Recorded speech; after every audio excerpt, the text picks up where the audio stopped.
आज के हमारे इस वीडियो का topic how does a tester work without neutral and earthing, मतलब कि बिना न्यूट्रल और अर्थिंग के हमारा टेस्टर किस तरीके से वर्क कर लेता है। दोस्तों इस वीडियो के अंदर हम इलेक्ट्रिकल के काफी इंटरेस्टिंग क्वेश्चन के ऊपर बात करने वाले।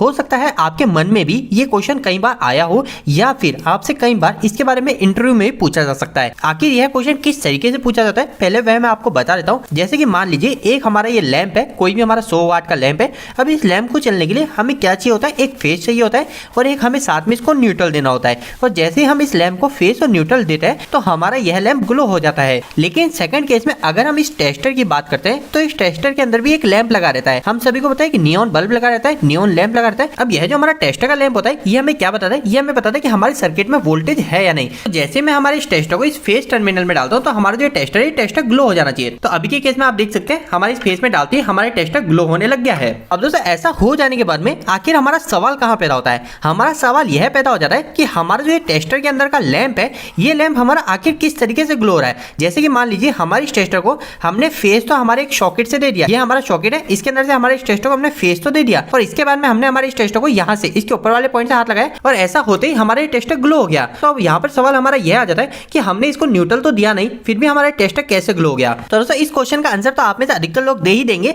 कि हमारे इस टेस्टर को हमने एक साइड से तो फेस दिया और दूसरी साइड से क्या हुआ, जैसे ही हमने हमारे इस टेस्टर को हाथ लगाया तो हमारी जो बॉडी है वो बॉडी ग्राउंड के टच है। तो जैसे ही हमारी बॉडी ग्राउंड के टच है तो हमारा टेस्टर ग्लो हो जाएगा।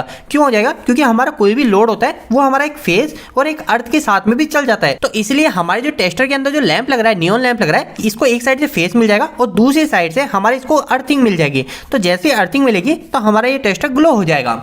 अभी तक यहाँ पे हर चीज बराबर है, लेकिन इंटरव्यू के अंदर आपसे एक और क्वेश्चन पूछा जा सकता है। वह आपसे क्वेश्चन इस प्रकार से कर सकते हैं कि जैसे कि आप इलेक्ट्रिशियन है, इलेक्ट्रिशियन हम क्या करते हैं, सेफ्टी शूज को पहन के रखते हैं। तो जब हम सेफ्टी शूज को पहन के रखते हैं तो हमारी जो बॉडी है वो बॉडी कहीं पे अर्थिंग नहीं होकर रखती है, हमारी बॉडी को कहीं से भी अर्थिंग नहीं मिलती है। इसके अलावा आप एक और सेकंड केस ये भी ले सकते हैं कि आपकी जो बॉडी है, आप एक चेयर के ऊपर बैठे हो और उस चेयर के ऊपर बैठ के आपने इसको प्लग में लगाया, तो उस केस में भी हमारा जो टेस्टर होता है ये टेस्टर ग्लो होता है। जैसे कि अभी आप उदाहरण भी देख सकते हो, अभी मैंने मेरा जो पाँव है वो जमीन पे टच कर रखा है तो हमारा जो टेस्टर फुल ग्लो रहा है, बहुत तेज ग्लो रहा है क्योंकि इसको डायरेक्ट अर्थिंग मिल रही है। लेकिन इसके बारे में मैं क्या करता हूँ, मेरे जो पाँव है इस पाँव को ऊपर कर लेता हूँ, टेबल के ऊपर कर लेता हूँ। तो आप देख सकते हैं कि हमारा जो टेस्टर अभी भी ग्लो हो रहा है। माने ये थोड़ा धीरे ग्लो हो रहा है पर ये ग्लो हो रहा है और इससे हमें पता चल जाता है कि आखिर हमारा जो वोल्टेज है वह वोल्टेज हमारे इस साइड है या फिर इस सेकंड साइड है। अब जो हमारा सवाल बनता है वो सवाल हमारा यही बनता है कि हमारे टेस्टर को हम न्यूट्रल भी नहीं देते और अर्थिंग भी नहीं देते तो भी हमारा टेस्टर ग्लो कैसे हो जाता है। तो दोस्तों अगर आपसे भी कभी इस प्रकार से घुमा फिरा के क्वेश्चन पूछा जाता है तो इसका आप एक सिंपल सा जवाब दे सकते हो कि हमारा जो टेस्टर ग्लो होता है वह टेस्टर हमारा हिस्टेरिक कैपेसिटेंस की वजह से ग्लो होता है। अब आखिर हिस्टेरिक कैपेसिटेंस क्या होता है, कैसे काम करता है, इसके ऊपर मैं एक और डिटेल वीडियो बना लूंगा अगर आपकी डिमांड रहेगी तो। फिर भी मैं अगर आपको छोटे शब्दों में बताऊं तो ये काफी ज्यादा सिंपल सी बात है। अगर हम हिस्ट्री का मतलब हिंदी में जाने, इसका मतलब सिंपल सा ऐसा होता है जैसे कि हम बोलते हैं ना कभी इक्का दुक्का कुछ बाय चांस हो जाता है तो वो चीज हो जाती है एक तरीके हमारी हिस्ट्री। अभी इंटरव्यू के अंदर तो आप हिस्ट्री कैपेसिटेंस बोल देंगे, हिस्ट्री कैपेसिटेंस का मतलब कि हमारी जो बॉडी है वो बॉडी एक तरह से कैपेसिटर की तरह वर्क करती है। अब ये कैपेसिटर की तरह कैसे वर्क कर रही है तो इसको भी हम थोड़ा सा देख लेते हैं। तो जैसे कि मान लीजिए दोस्तों ये हमारा एक 3 पिन टॉप है, इसके अंदर क्या किया हमने इधर एक टेस्टर लगाया और ये है हमारी बॉडी। ये हमने हमारे इस हैंड से टेस्टर के टॉप पॉइंट को टच किया और टेस्टर के टॉप पॉइंट को टच करने के बाद में क्या हुआ, हमारी जो लेग है ये लेग तो हमारी जमीन के टच है तो हमारे टेस्टर ग्लो हो गया। लेकिन दूसरे केस में मैं क्या करता हूं, मैंने यहाँ पे शूज पहन लिए, एक सेफ्टी शूज पहन लिया, फिर मैं एक चेयर पे बैठ गया। तो अब क्या हुआ दोस्तों, हमारे जो शूज है वो शूज हमारे जमीन के टच है। तो अब ऐसा शूज पहनने के कारण क्या होगा, सबसे पहली चीज तो हमारा जो टेस्टर का जो लैंप है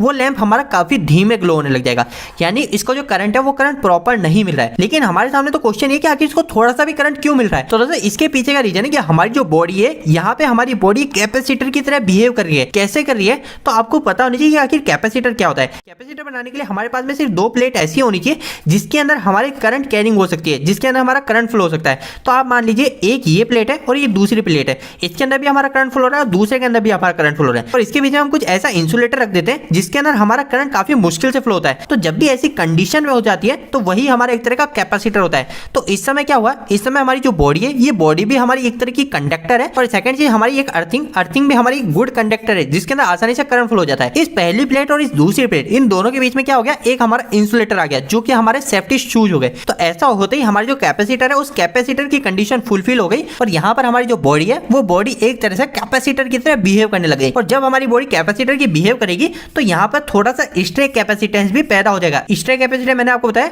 कहीं इक्का दुक्का लग जाना, एक तरह से उस तरीके से हमारा थोड़ा बहुत मात्रा में हमारा करंट भी फ्लो लग जाएगा। तो दोस्तों स्ट्रे कैपेसिटेंस को हम किसी और वीडियो के अंदर देखेंगे। अगर आपसे इस तरीके का कभी भी कोई भी क्वेश्चन करता है इंटरव्यू के अंदर या कहीं भी, तो आपको सिंपल सा उस समय आंसर सिर्फ इतना सा ही देना है कि हमारी जो बॉडी है, हमारी बॉडी उस तरह कैपेसिटर की तरह बिहेव करती है और उसके कारण हमारा एक स्ट्रे कैपेसिटेंस पैदा हो जाता है, जिसके कारण हमारा थोड़ी सी मात्रा में हमारा करंट फ्लो होने लग जाता है। और ऐसा होने के कारण हमारा जो टेस्टर का सर्किट है वो सर्किट भी पूरा हो जाता है, क्योंकि टेस्टर को ज्यादा करंट की आवश्यकता भी नहीं है। टेस्टर का जो बल्ब है वो बल्ब काफी कम मात्रा में करंट को कंजप्शन करता है। तो दोस्तों उम्मीद है कि आज का यह वीडियो आपके लिए कहीं ना कहीं हेल्पफुल रहा होगा। आपको ये वीडियो कैसा लगा, इस वीडियो को लाइक करके जरूर बताएं। अगर आपको कोई भी सवाल इस वीडियो के प्रति या फिर इलेक्ट्रिकल जुड़े तो आप मुझे नीचे कमेंट बॉक्स में कमेंट करके पूछ सकते हैं। इलेक्ट्रिकल वीडियो अगर आप देखना पसंद करते हैं आज हमारे चैनल को सब्सक्राइब कर लीजिए। आज के लिए इतना ही, धन्यवाद।